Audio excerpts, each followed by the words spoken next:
다 찾으신 줄 알고 한 절씩 교독하신 후에 마지막 절은 같이 읽겠습니다. 제가 먼저 읽어드리겠습니다. 명절 끝날 그 큰 날에 예수께서 서서 외쳐 이르시되 누구든지 목마르거든 내게로 와서 마시라.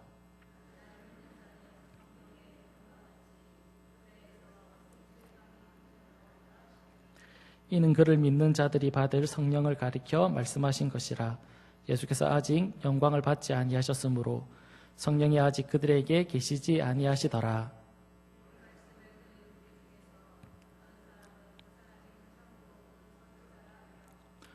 어떤 사람들은 그리스도라 하며 어떤 이들은 그리스도가 어찌 갈릴리에서 나오겠느냐.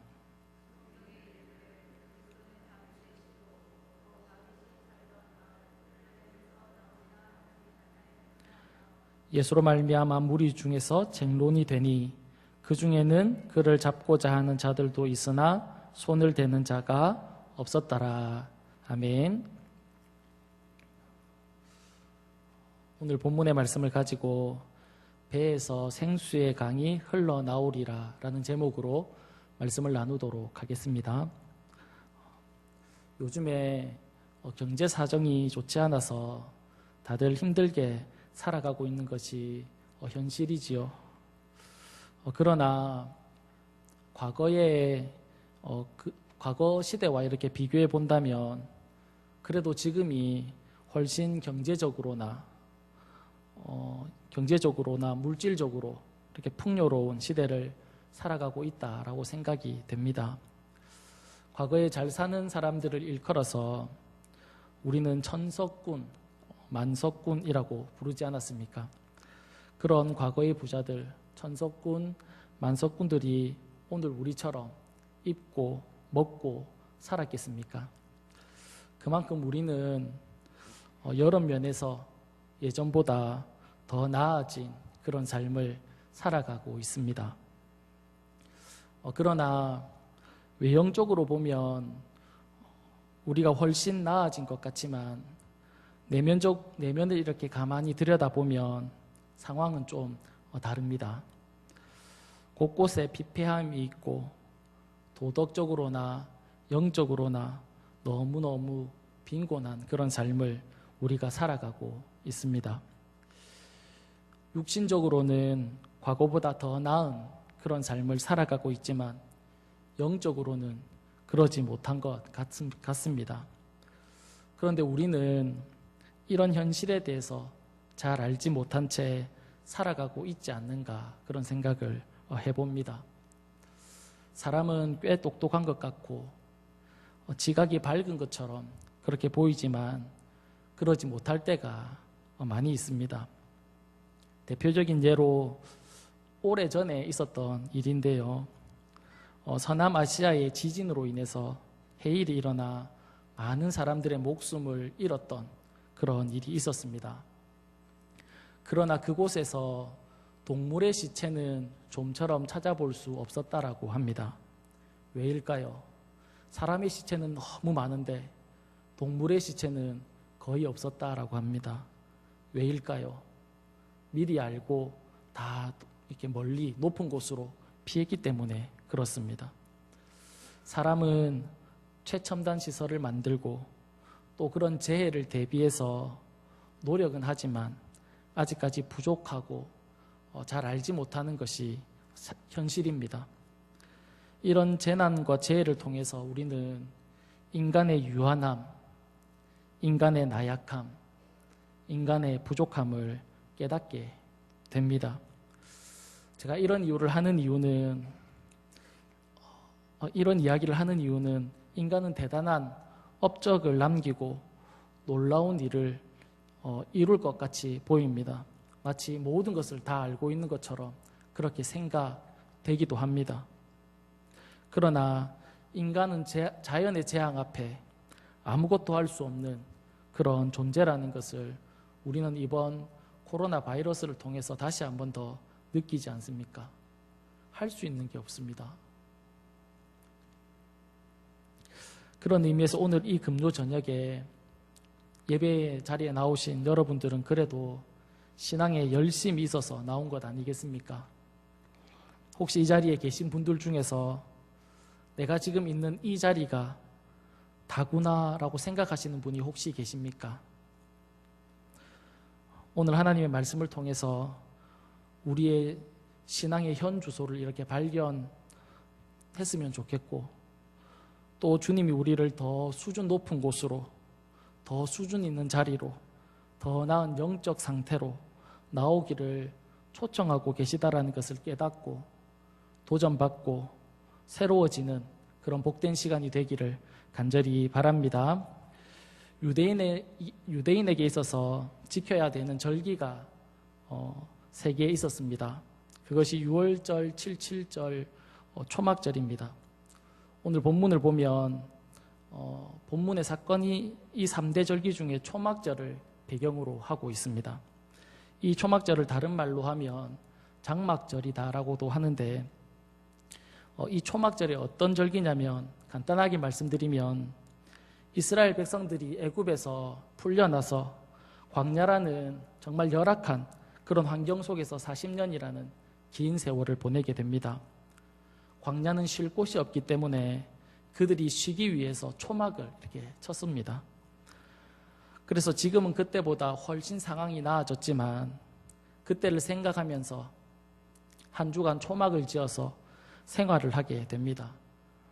그러는 동안에 과거 하나님이 이스라엘 백성들을 광야에서 인도하신 것들을 기억하면서 하나님 앞에 감사하는 것이 초막절입니다.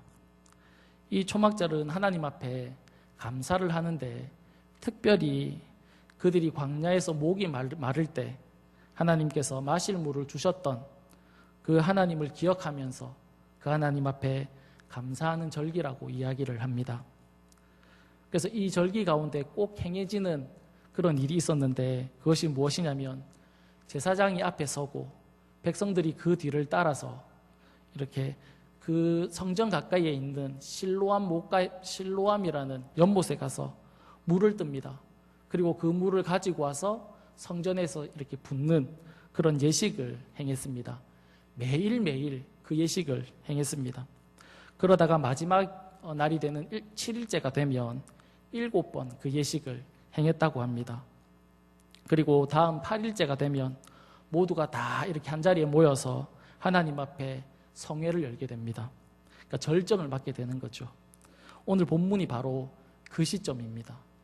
모든 이스라엘 백성들이 모여서 하나님 아버지 앞에 예배하는 최고의 절정을 맞은 그 시점입니다. 모두 이제 모여서 초막을 걷고 성회로 모여서 하나님 앞에 예배를 드리고 있는데, 우리 주님께서 일어나서 큰 소리로 외치셨습니다. 오늘 본문 37절 38절입니다. 명절 끝날 곧 큰 날에 예수께서 서서 외쳐 이르시되 누구든지 목마르거든 내게로 와서 마시라. 나를 믿는 자는 성경의 이름과 같이 그 배에서 생수의 강이 흘러나오리라 하시니, 이스라엘 백성이 광야에서 목이 마를 때 하나님이 반석을 쳐서 이렇게 이스라엘 백성들의 그 가란 목을 축여 주셨습니다.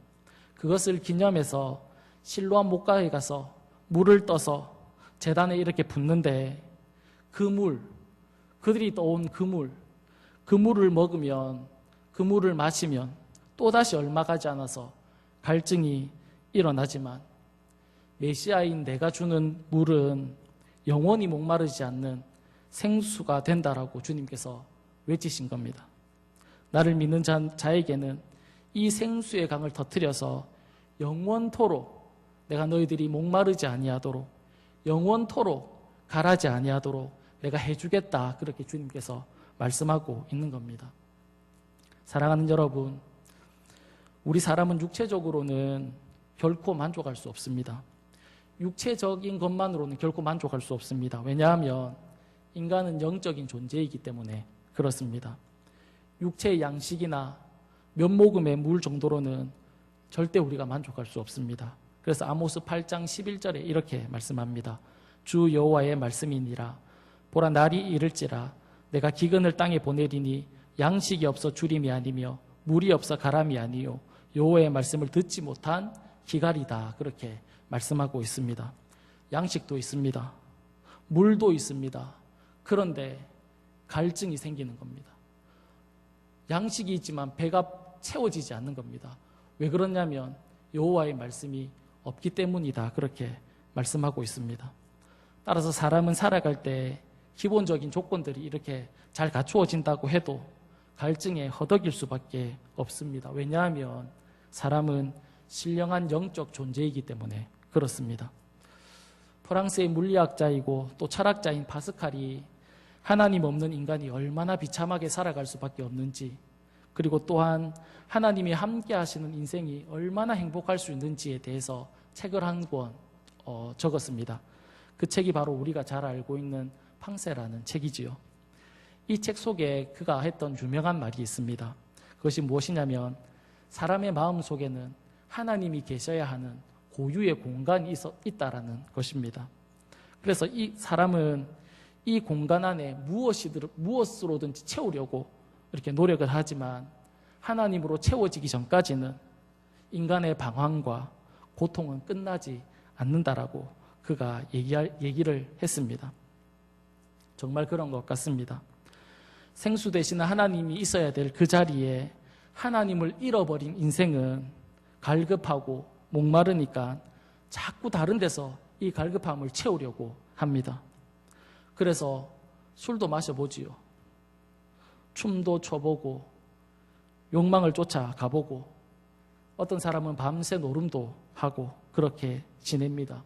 우리가 생각할 때 마약에 빠지거나 아니면 노름하는 사람들을 보면서 저 사람은 참 버릇이 잘못 들었구나라고 그렇게 생각할 수 있을지 모르겠지만 그렇지 않습니다. 도스토예프스키는 이런 현실에 대해서 이렇게 이야기를 했습니다. 돈 때문에 노름이나 도박을 하는 것이 아니다. 깊은 목마름 때문에 도박을 하는 것이다 라고 그가 이야기를 했습니다. 결국 가장 큰 원인은 무엇입니까? 행복의 근원 되시는 그 예수님을 잃어버렸기 때문에 그렇습니다. 그래서 그 허전함을 채우기 위해서 어떻게 합니까? 대용품을 찾습니다. 다른 것을 이 세상에서 만족감을 누리기 위해서 이 세상의 것을 계속해서 찾는다는 겁니다. 그러다가 도박도 하고 술도 마시고 노름도 하고 이렇게 된다라는 겁니다. 요한복음 4장에 보면 남편을 5번 바꾼 여인이 나옵니다. 이 여인은 자신의 목마름을 채우기 위해서 살았습니다. 사람들의 시선, 사회적인 눈, 그런 것은 아무런 상관이 없었습니다. 오로지 자신의 욕망을 쫓아 살았던 그런 사람입니다. 이 여자가 행복했을까요? 자신의 욕망을 쫓아 살았는데 이 여자가 과연 행복을 누렸을까요? 그렇지 않다는 거 우리가 다 잘 알고 있지 않습니까?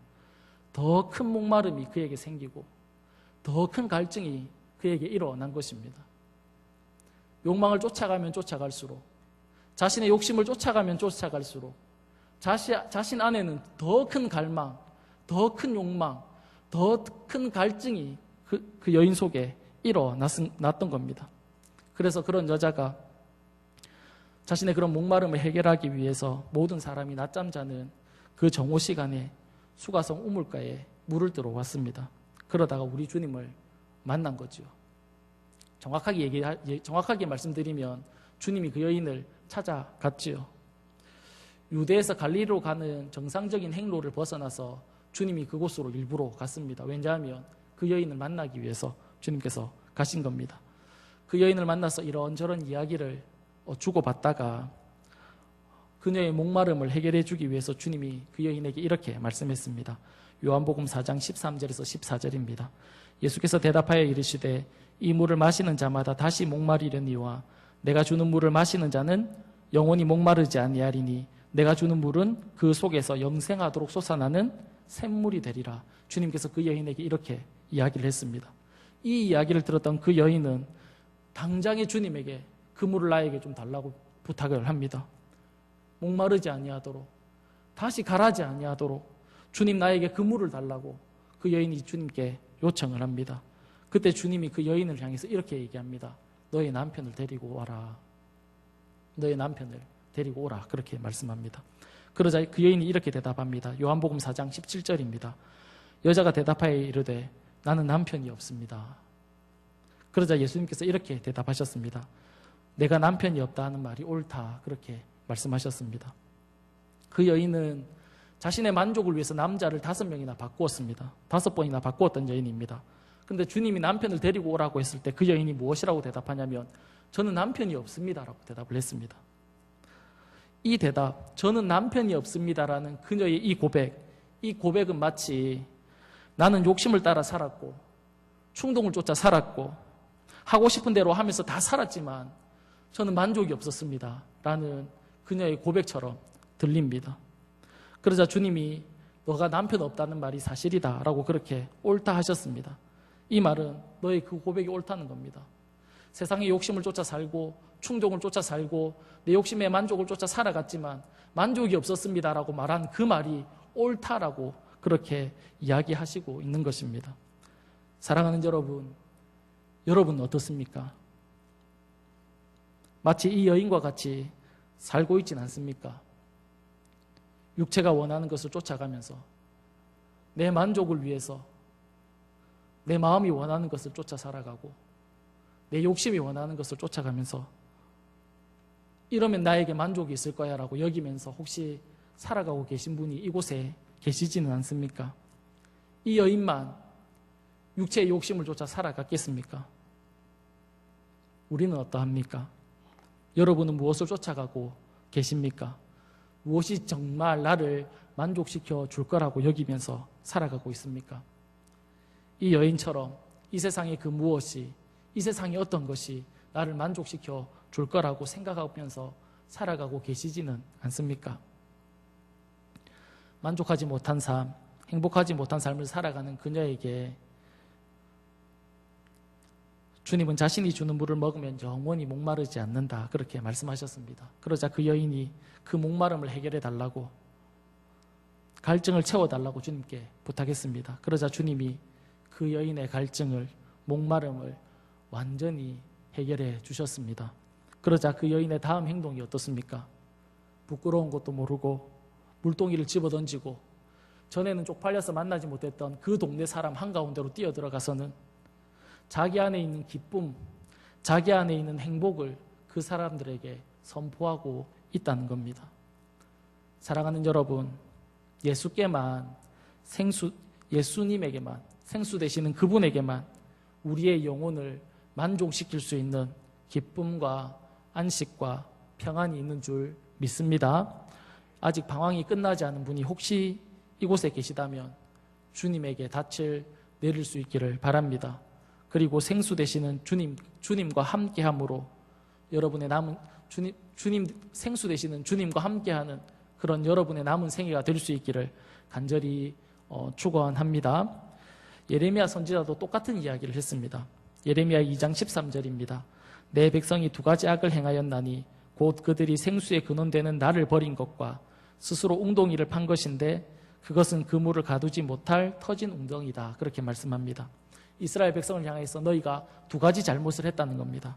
그 첫 번째는 생수의 근원 되시는 하나님을 너희들이 버렸다는 겁니다. 생수의 근원되는 하나님을 버리자 그들에게 어떤 일이 일어났겠습니까? 목마름이 생겼겠죠. 갈증이 생겼겠죠. 답답함이 그들에게 일어난 겁니다. 그래서 그 답답함을 해결하기 위해서 이스라엘 백성들이 어떻게 했습니까? 그들이 또 잘못한 행동인데 그것이 무엇이냐면 스스로 웅덩이를 판 겁니다. 갈증이 생기니까, 목마름이 생기니까 이것을 해결하기 위해서 스스로 웅덩이를 판 겁니다. 이것이 2번째 잘못입니다. 왜냐하면 그 웅덩이는 마치 독이 깨진 항아리 같이 터진 웅덩이라서 넣어도 끝이 없었기 때문에 그렇습니다. 이와 같이 스스로 만족을 누리기 위해서 살아가는 인생은 아무리 이 세상 것으로 채워보아도 만족하지 못합니다.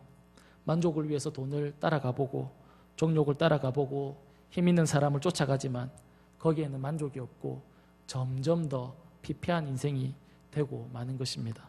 사랑하는 여러분, 그러기에 주님은 오늘도 우리의 이런 골 깊은 갈증과 영혼의 갈급함을 해소해 주기 위해서 소리 높여 외치십니다. 누구든지 목마른 자가 있느냐? 이곳에 정말 목마른 자가 있느냐? 세상의 것으로 채워봤는데 채워지지 않는 그런 목마름을 가지고 있는 자가 이곳에 있느냐? 내게로 와서 마시라 라고 그렇게 주님이 우리에게 말씀하고 있습니다. 누구든지 오라고, 어떤 사람이든지 오라고, 어떤 상황과 환경 가운데 처해 있든지 상관없이 나에게 오라고 그렇게 주님께서 초대하고 있습니다. 이 초대에 응하는 자에게 어떤 일이 일어납니까? 그 배에서 생수의 강이 터져서 참 만족과 참 행복을 누리게 된다라는 사실입니다. 사랑하는 여러분, 이곳에 아직 인생의 목마름을 가지고 계신 분이 있습니까? 목마름을 완전히 해결해 주실 수 있는 그 주님을 붙잡을 수 있기를 축복합니다. 그렇다면 주님께서 자신이 믿는 자에게 생수의 강이 흘러서 만족을 누리게 되는데 이 생수가 무엇인지 정확하게 오늘 본문 39절에서 그 답을 가르쳐 주고 있습니다. 39절입니다. 이는 그 믿는 자에 받을 성령을 말씀하신 것이다. 그렇게 말씀합니다. 쉽게 얘기하면 예수님이 생수신데 더 정확히 말하면 예수 믿는 사람이 받게 될 그 성령을 가리켜서 생수다라고 그렇게 말씀하고 있습니다. 쉽게 설명하면 이렇습니다. 내가 주님을 고백하는 그 순간에 어떤 일이 일어납니까? 성령이 내 안에 들어오셔서 생수가 되어 주신다는 겁니다. 그렇게 이해하면 쉬울 것 같습니다. 그러니까 우리가 예수 믿을 때 성령이 우리 안에 오셔서 우리의 심령 가운데 생수의 강이 흐르기 시작합니다. 그런데 중요한 것은 오늘 주님께서 말씀하신 것처럼 생수의 강이 내 육체 속에서 흐르는데, 내 심령에서 흐르는데 이 육체의 충동에 방해되지 않고 힘있게 흐르느냐가 관건입니다. 우리 안에 성령이 계신데 우리의 육체의 충동에 막혀서 흐르지 못할 수도 있기 때문에 그렇습니다. 그러니까 이 성령이 우리 안에 흐를 때 육체의 소욕에 막히지 않게 흐르느냐가 관건입니다. 누구든지 예수를 믿고 영접하면 이미 그 마음 가운데 성령이 와 계십니다. 그러나 아직 충만한 건 아니지요. 이런 상태를 R.A. 토레이는 이렇게 얘기했습니다. 예수 믿는 사람은 누구나 다 성령을 받았다. 그러나 그 모든 사람이 성령 충만한 것은 아니다. 그렇게 얘기했습니다. 그러니까 생수의 강이 돼서 흐르는데 최대의 상태, 최고의 상태는 아직 좀 더 멀었다라는 겁니다. 훈련이 필요하다는 겁니다. 그러다가 마침내 생수가 큰 강물이 되어서 우리의 심령을 흐르게 되면 우리에게 어떤 일이 일어날까요? 생수의 강이 우리 안에 큰 강물이 되어서 우리의 심령 가운데 흐르게 되면 우리 안에 어떤 일들이 일어날까요? 제가 어릴 때 살던 동네는 동네 이름이 동백이라는 동네입니다. 우리 집 앞에 보면 이렇게 크지도 않고 작지도 않은 그런 강이 이렇게 흘렀습니다. 여름에 장마가 시작되면 장마가 시작되어서 비가 많이 오거나 아니면 태풍으로 인해서 비가 옥수같이 오는 날이면 그 강물이 불어서 마치 성난 물결같이 일어나서 바다를 향해서 이렇게 흘러갑니다. 비가 많이 온 날이면 거기는 이제 큰 강물이 되어서 흐르게 됩니다. 그렇게 한번 큰 강물이 되어서 그 강을 흐르고 나면 그곳이 어떻게 되었을까요? 거기에 있던 더러운 것, 추한 것, 그 모든 것들이 다 일순간에 다 떠내려가고 맙니다. 아무것도 그곳에 남아있지 않습니다. 이와 같이 생수의 강이 큰 강이 되어서 우리의 심령을 이렇게 지나가고 나면 우리 안에 더러운 것, 추한 것, 그 모든 것들이 다 일순간에 날아갈 줄 믿습니다. 내가 예수 믿고 예수님을 나의 구주라고 고백도 하고 주일날 교회 나와서 예배도 드리고 헌금도 하고 모든 사람이 다 내가 교회 다니는 줄 아는데 내 안에 아직 해결되지 않은 것이 있습니까?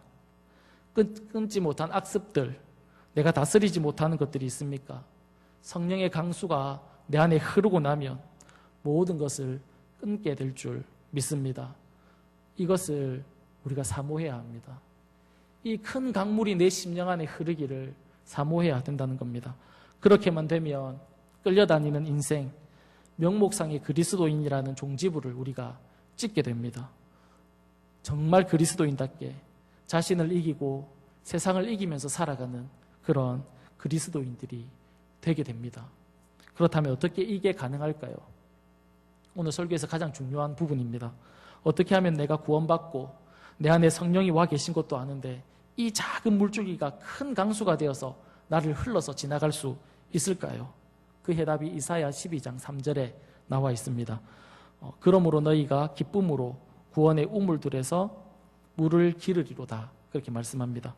제가 서론에 초막절에 대해서 소개를 잠시 드렸는데 그 초막절에는 실로암에 가서 물을 이렇게 떠와서 성전에 붓는다라고 말씀드렸습니다. 이와 같이 우리의 심령 안에 큰 강수가 흐르기 위해서는 우물물에서 물을 퍼올려야 됩니다. 그래야 내 심령이 물된 동산같이 되고 오늘 본문의 표현대로 내 배에서 생수가 강수가 되어서 흐를 수 있습니다. 그러나 중요한 것은 이 우물물에서 물을 퍼와서 내 심령에 붓느냐 붓지 않느냐에 따라서 우리의 심령이 큰 강수가 될 수도 있고 말라 빠진 그런 강이 될 수도 있다라는 겁니다. 물을 퍼올리느냐 퍼올리지 않느냐에 따라서 완전 다른 결과를 가지고 온다라는 겁니다. 우물물은 주님으로 인해서 계속 가득해서 채워져 있습니다. 그것을 어떻게 내 심령 속에 이렇게 퍼올릴 수 있겠습니까? 그 우물물을 퍼올릴 수 있는 두 가지 두레박이 있습니다. 그것이 무엇일까요? 바로 말씀과 기도입니다. 우리는 말씀과 기도라는 그런 말을 너무 많이 들었습니다.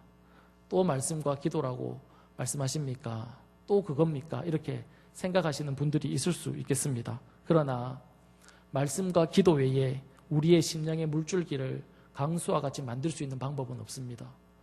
말씀과 기도 이외에는 다른 방법이 없다라는 것입니다. 그런데 이 두 개를, 이 말씀과 기도라는 이 두 가지를 균형을 잘 갖추어야 합니다. 기도만 맨날 하는 사람은 기도만 하죠. 기도가 좋은 신앙의 통로가 되지만 전부는 아닙니다. 기도하는 것만큼 어떻게 기도하고 내가 왜 기도해야 되고 기도하는 내용이 중요합니다. 하나님의 말씀에 눈을 가리고 기도하면 안 됩니다. 왜냐하면 그렇게 하면 기도만 계속하는 사람들을 보면 고집이 점점 세져갑니다. 그래서 나중에는 하나님도 어떻게 할 수 없는 그런 이상한 신앙인으로 되어버리기 때문에 그렇습니다. 그렇기 때문에 하나님의 말씀을 봐야 합니다.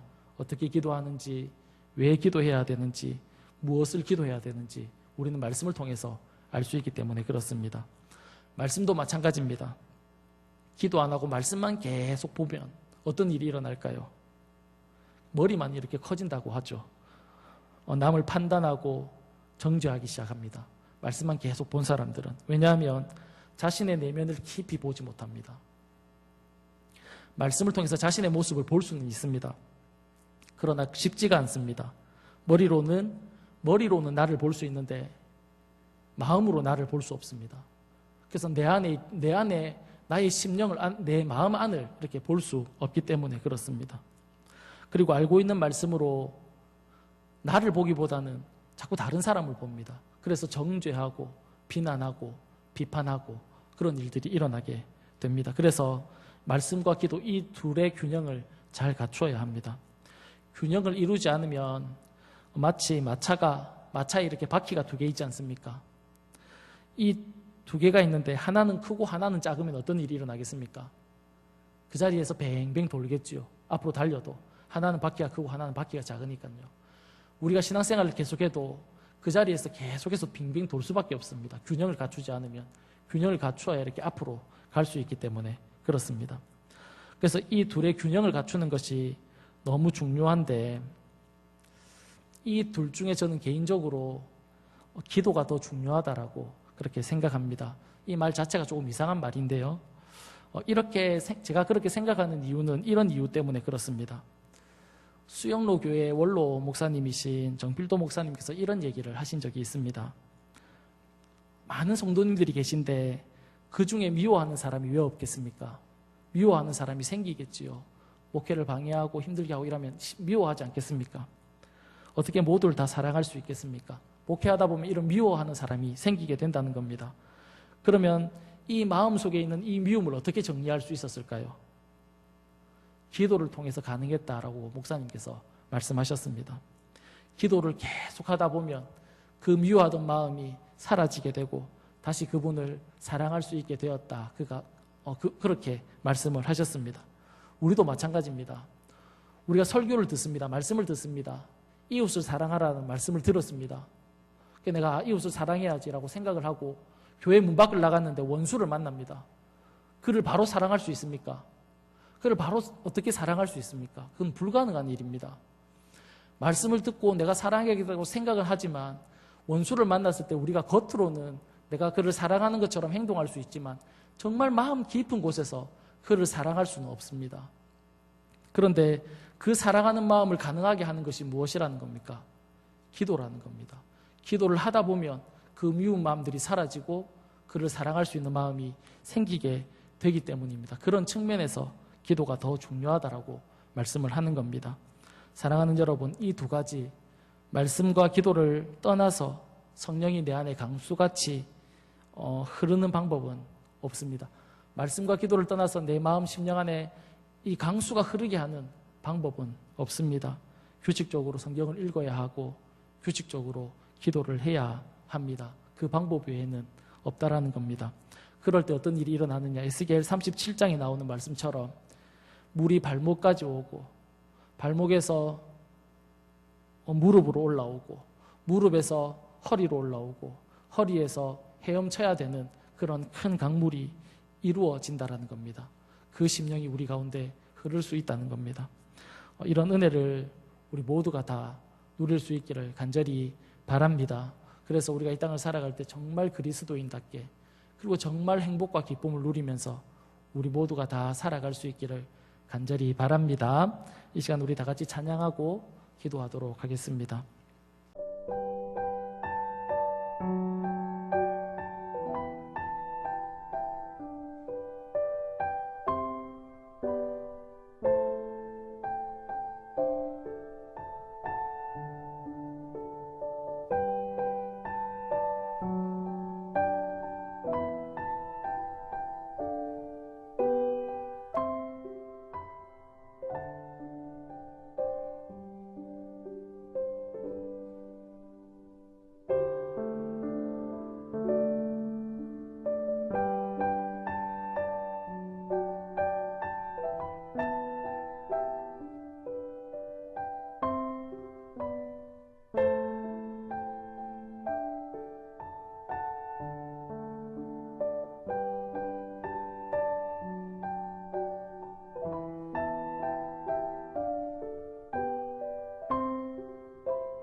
주